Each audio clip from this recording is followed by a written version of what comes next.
7 signs you hold the rarest powers of an awakened dark chosen one. There are some truths that are so deep, so ancient, that they can only be remembered, not learned. If you've ever felt like something inside you has always known a power you can't explain, a heaviness in your bones that isn't from this life alone, then this message is for you. You're not lost. You're not broken. You're not imagining things. You may be one of the rarest beings walking this earth, a dark chosen one who has not only survived the darkness but awakened through it. And if you're truly one of them, you're not just spiritual. You're coded differently. You carry rare frequencies that do not operate like the rest of the world. But how would you know? The truth is, most people wouldn't. Because the rarest powers don't come with glowing auras or peaceful enlightenment. They come with storms, with silence, with seasons of isolation so intense they strip everything that isn't real from your life. But if you've endured these initiations and you're still standing, you've likely unlocked powers you've never even fully claimed. Not everyone will recognize them. But that's exactly why you have them, because most people would destroy themselves misusing what you've already survived. Click subscribe to this channel to get more profound spiritual lesson. Let me ask you something. Have you ever noticed that you walk into a room and without saying a word, the energy shifts? You don't try to take control, but somehow you do. People sense something in you. Sometimes they're drawn to you obsessively, other times they're intimidated without knowing why. That's not charisma. That's not charm. That's energetic dominance. It's one of the first signs you're walking in the field of awakened dark power. You don't need to perform. You radiate presence. And that presence is not just spiritual, it's ancestral. It's interdimensional. It's karmic. But most of all, it's earned. And you earned it through pain. That's the part people forget. There is no awakened dark chosen one who has not first been shattered, and not just once, again and again, but until every illusion broke, until every identity was peeled off, until the only thing left was you, raw, unfiltered, unapologetic. That's why the world often mistook you as difficult, dangerous, even destructive. You weren't trying to destroy others, you were destroying the false self that the world forced on you. And when you let that version of you die, something else was born, a sovereign, self-sourced soul who no longer begged for permission to exist. Another sign you hold these rarest powers is that you experience time differently. While the rest of the world is chasing the clock, stressing about what's next, you've tasted timelessness. But maybe in meditation, maybe during a trauma response, maybe in the void of your darkest nights, you've gone somewhere the mind can't explain. A liminal space, a non-linear dimension where past lives flash in images, where future possibilities hum like electrical current. You can't prove it, but you've been there. And once you go there, your nervous system changes. Your perception of life changes. That's a trigger of fifth dimensional consciousness, but specifically for those rooted in shadow frequency. You didn't get there by seeking light. You got there by facing everything. Do you also notice you never fit into roles the way others do? That even when you try to follow the rules of school, religion, family, success, it always feels like something inside you is rejecting it. Not because you're a rebel, but because your soul is encoded to break systemic illusions. That's another power of the awakened dark chosen one, reality disruptor. When you're in alignment, false hierarchies collapse around you. The mask people wear, you see through it immediately. Their words mean nothing. You feel their intent before they even speak. You've likely lost friendships over this. You've been called too intense, too honest. But it's not that you're too much. It's that the world has normalized too little. And your power refuses to shrink just to keep the peace. Let's go deeper. Have you noticed your dreams are more like initiations than rest? That sometimes you wake up and you feel like you've traveled through dimensions, fought battles, met beings, received messages. You didn't just dream, you journeyed. That's not fiction. That's astral work. Many dark chosen ones are nocturnal mystics. Your soul doesn't stop evolving when your eyes close. In fact, it accelerates. Because when you sleep, the ego finally surrenders. And your guides, some of them ancient, some of them aspects of you, initiate you into truths that you're not yet ready to speak out loud. But you know, may, and this. Mewan predis, and no. Deep down, you know. And here's a rare clue that's often overlooked: your relationship with silence. True silence. Not just quiet rooms, but internal stillness. Most people run from it.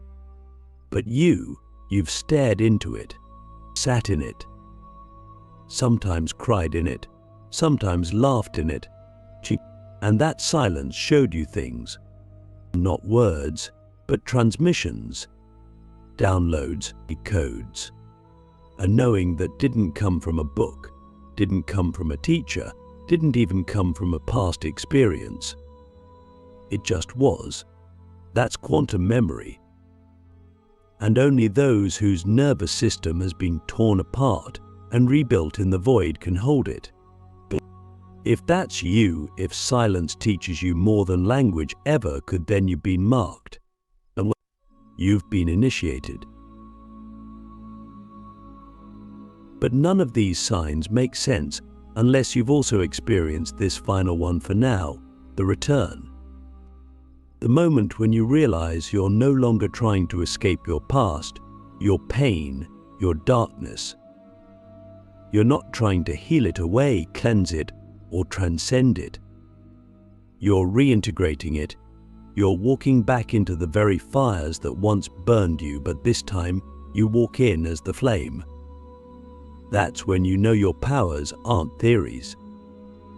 They're tools, and they're meant to be used not to dominate, not to impress, but to liberate.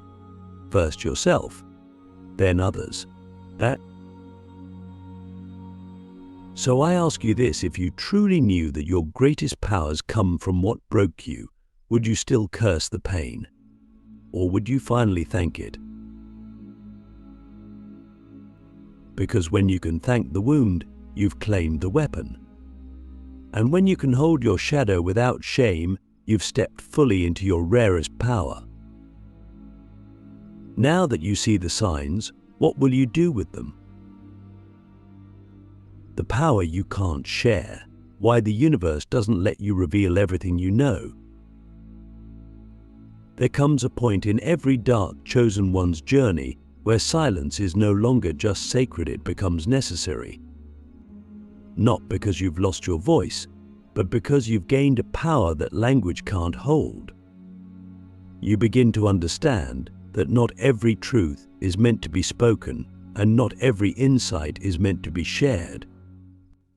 There is a weight in awakened knowledge, and not everyone has the spiritual backbone to carry it. You've likely experienced this already.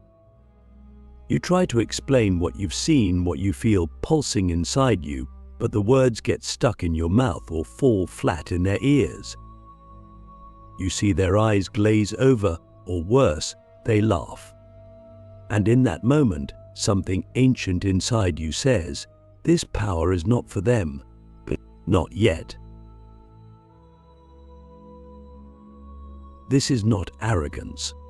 This is alignment. You're not here to convince. You're here to transmit. And there's a massive difference between the two. You're not in this world to argue over truth. You embody it. But what happens when the truth you carry is so strange, so vast, so darkly radiant that even spiritual people can't receive it? That's when you learn the art of sacred withholding. Because here's a secret most don't talk about. If you share your highest downloads with people not ready to hold them, you lose a piece of that power. It leaks, it fragments. The energy becomes confused and distorted. The universe doesn't punish you for this, but it will start to limit what it allows you to remember. Not as a punishment, but as protection. Have you ever wondered why, just when you're about to speak your deepest truth, the room shifts? A sudden distraction, a call, a noise, a forgetfulness. It's not coincidence. It's code. The field around you is intelligent. It's responding to the vibration of your audience. And if they are not calibrated to the frequency of what you're about to reveal, the field will block the transmission. The veil will stay closed, and you may feel frustration. But if you're wise, you'll feel relief. Because if they did receive it in that unprepared state, not only could they misuse it, they might turn against you. And in doing so, they wouldn't just reject your words. They'd reject you. That rejection can cut deeper than a blade. Because it doesn't just feel like personal betrayal. It feels like cosmic exile. That's why many of us, the awakened dark ones, walk alone for long stretches. Not because we're antisocial, not because we're elitist, but because we are too rare to be understood without distortion. There's a kind of loneliness that only comes when your soul has touched realms that others still fear. When you've danced with death, not metaphorically, but energetically. When you've met beings in the in-between and returned with their language stitched into your dreams. How do you explain that to someone who's never questioned the veil of this reality? You don't. You learn to live it instead, quietly, potently, until the day another soul walks by and you feel it. The same burn in their eyes, and the same storm in their silence. And for the first time in years, maybe decades, you recognize yourself in another. That recognition is rare, and it's sacred. Because when two dark awakened souls meet, no words are needed. You see timelines collapse in their gaze. You feel galaxies wake up in your gut. And in that moment, you remember that you're not alone. That the universe planted others like you across time and space, and your paths were never meant to intertwine casually. They're orchestrated, strategically, at critical points in your evolution. But here's the paradox: when you do meet them, the rules don't change. You still can't share everything, because even they, as powerful as they are still unraveling their own codes, still decoding their own memory. The universe doesn't want echo chambers. It wants evolution. And sometimes that means holding your truth like a sealed book until it opens on its own. So the question becomes, how do you know what to share, when to share, and with whom? And the answer is vibration.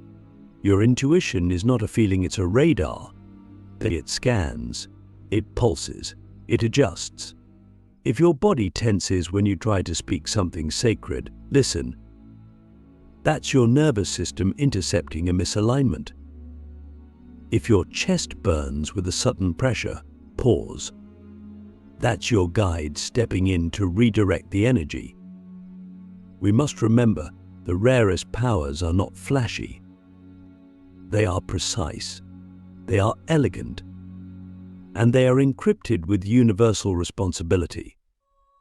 You are not just a soul expressing light, but you are a node of cosmic intelligence, transmitting multidimensional codes through every word, every silence, every glance.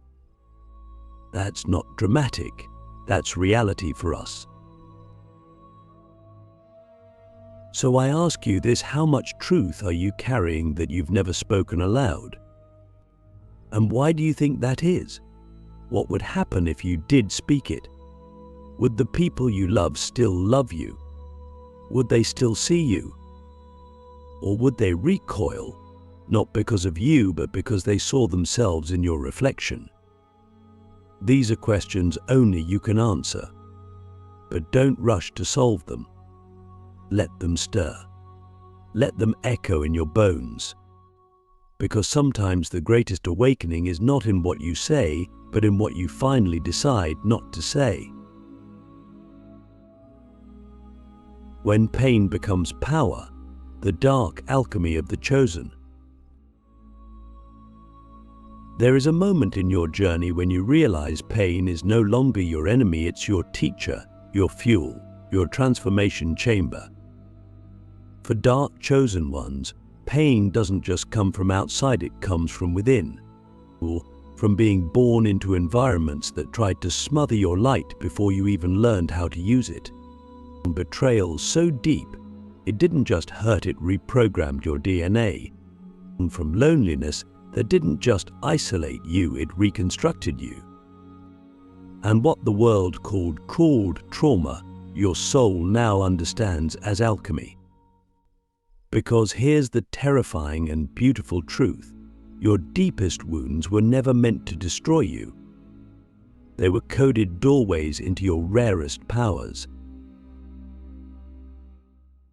But to access those powers, you had to descend.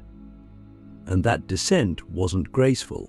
It was violent, raw, chaotic. You questioned everything: God, yourself, your life. Maybe even whether existence was a mistake. That kind of dark night doesn't look poetic, it looks like numb days, sleepless nights, panic without a name, and a silence so loud it screamed. Yet somehow you didn't break.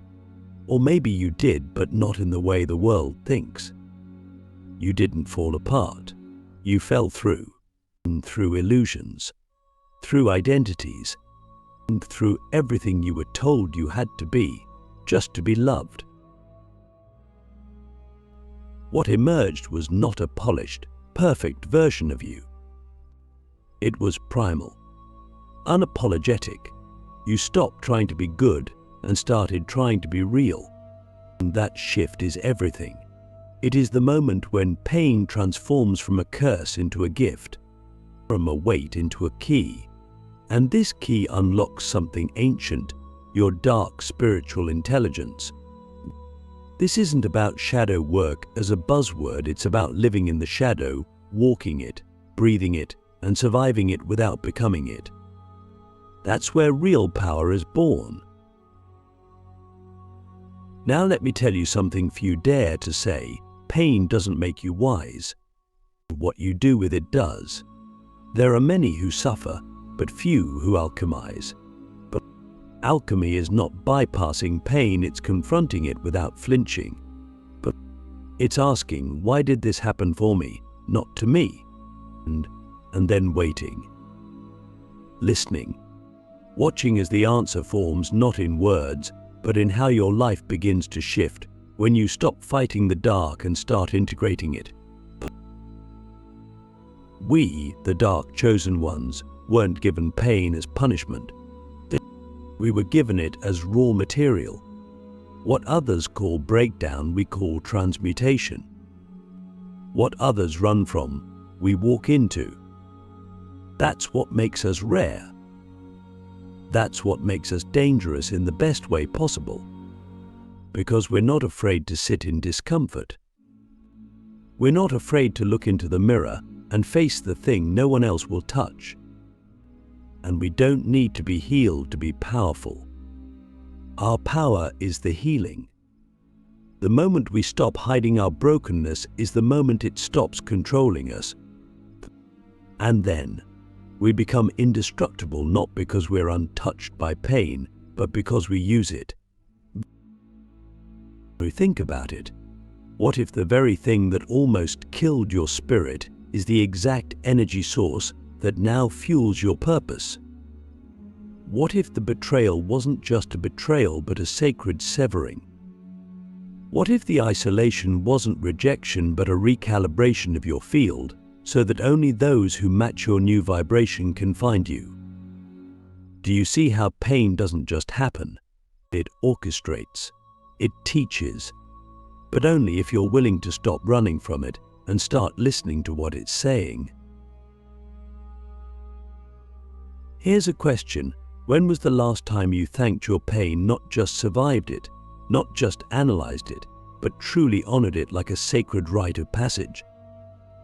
Because in that moment of gratitude, even if it's silent, even if it's trembling, the universe takes notice. It says they're ready to step into a higher dimension of their own power. A power that doesn't come from affirmations or crystals or surface rituals, but from fire, or from depth, from the darkness itself. The final seal, what awakens when you stop hiding your darkness. There comes a moment in every dark chosen one's journey when the game changes. It's not when you master light, it's when you stop hiding your darkness. That's the final seal. The moment the mask falls, not because you were exposed, but because you chose to drop it. No more pretending to be harmless so others feel safe. No more downplaying your intensity to fit into fragile rooms. No more shrinking from your own magnitude just to keep the peace. Because you finally understand, peace was never meant to come from outside of you. It was meant to be you, the kind of peace that stands in the middle of a storm and commands it to bow. You see, most people spend their lives running from their shadow. But the dark chosen ones, we were born to befriend it, not as slaves to it, not as victims of it, but as masters of what others fear to name. When you stop hiding your darkness, you don't become evil, you become whole. And there's nothing more terrifying to a world built on illusion than someone who has integrated their wholeness, because they can't be manipulated. They don't crave approval, and they won't play small just to survive. They thrive in the realms others flee from. But let me ask you something truly deep. What have you been calling evil in yourself that might actually be sacred? Is it your anger, your rage, your desire for vengeance, your hunger for power? What if these weren't curses but calls? Calls to uncover what lies beneath them. Because underneath rage is always violated justice. Underneath vengeance is unhealed betrayal. Underneath power hunger is deep abandonment that says, if I don't protect me, no one will. The darkness is not the enemy. The ignorance of the message inside it is. This is the realm of the dark chosen one. You're not here to be a saint in the traditional sense. You're here to be a force of spiritual disruption. Not reckless, but precise. Not loud, but unshakably silent when it matters most.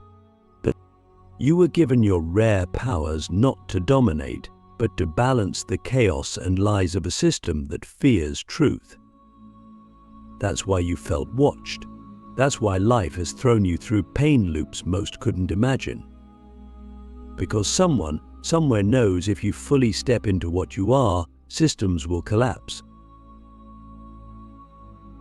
And you're not crazy for sensing it, for hearing whispers of your mission long before you knew what it meant, for seeing things others pretend don't exist, for feeling connected to timelines, realms, and memories that no science can explain. You are a bridge between dimensions. But what activates your bridge isn't your positivity, it's your courage to embody the shadow without being owned by it. That's the rarest power of all. And if you've made it this far into this message, it's because you've already begun.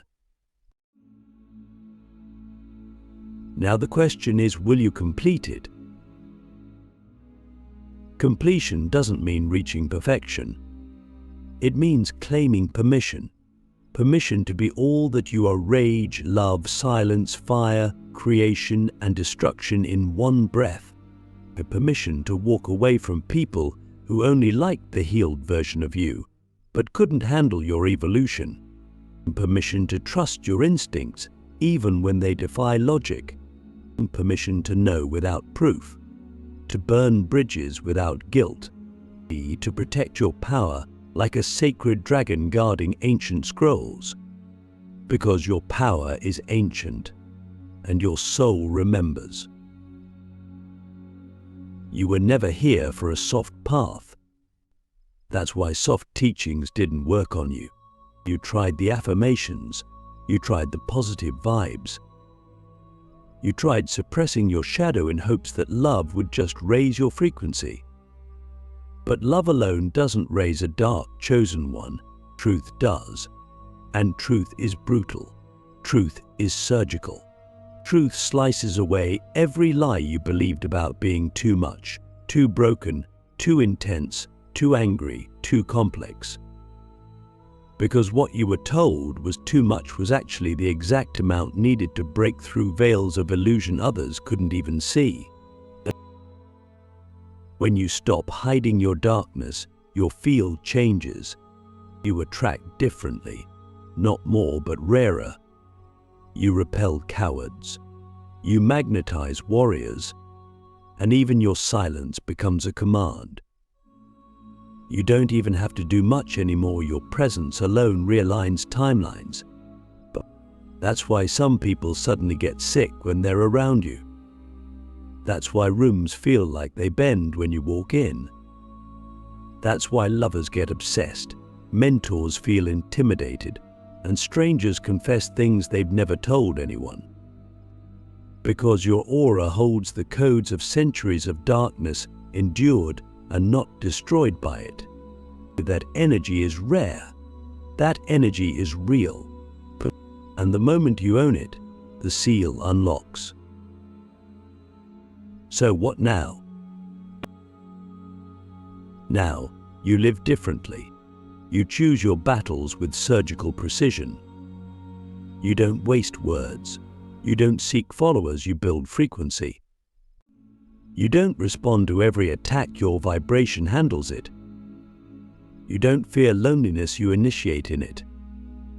And every action you take, every silence you hold, every glance you cast carries weight. Because you are no longer trying to awaken. You are awakening others by your existence. And maybe no one will clap for you. Maybe no one will ever know what you went through. But that's because you didn't awaken for applause. You awakened for impact. And impact, especially the kind that shifts collective frequencies, doesn't make headlines. It makes history. Now ask yourself this, and answer it like your soul depends on it. What would happen if you finally stopped apologizing for being powerful in the exact way the world told you was wrong? Because once you stop apologizing, the final seal bursts open. And when it does, you don't just awaken. You awaken others without saying a word. That's the rarest power of all. You've just remembered what you are. and nothing will ever be the same.